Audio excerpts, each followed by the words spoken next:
இசைஞானி இளையராஜா ஒரு மகான் ஆகிவிட்டார் என்று புகழ்ந்தார் ரஜினிகாந்த். 1000 படங்களுக்கு இசையமைத்த இளையராஜாவிற்கு மும்பையில் பாராட்டு விழா நடைபெற்றது. பல்வேறு மொழி படங்களுக்கு இசையமைத்துள்ள இளையராஜாவிற்கு பாலா இயக்கும் தாரை தப்பட்டை படம் 1000வது படமாகும். இதற்கான பாராட்டு விழா சென்னையில் தான் நடைபெற்றிருக்க வேண்டும். ஆனால் இயக்குனர் பால்கி தனது ஷமிதா பட இசை வெளியீட்டு விழாவை இளையராஜாவுக்கான பாராட்டு விழாவாக மாற்றினார். பாலிவுட் பிரபலங்கள் அவ்வளவு பேரையும் திரள வைத்து இளையராஜாவை கௌரவப்படுத்தினார்கள்.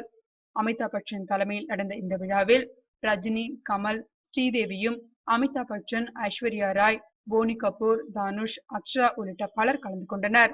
விழாவில் ரஜினி பேசுகையில், இளையராஜாவை 1970 இருந்தே தெரியும். அப்போது மிகவும் குறும்புக்காரராக இருந்தார். இப்போது அவரிடம் பெரிய மாற்றம், உடையிலும் மாற்றம் ஏற்பட்டுள்ளதா? அவரை ராஜாசாமி என்றுதான் நான் எப்போதும் அழைப்பது வழக்கம். இன்று அவர் ஒரு மகான் போல் ஆகிவிட்டார். அவரது சாதனையை யாராலும் தொட முடியாதா என்று கூறியுள்ளார் ரஜினிகாந்த்.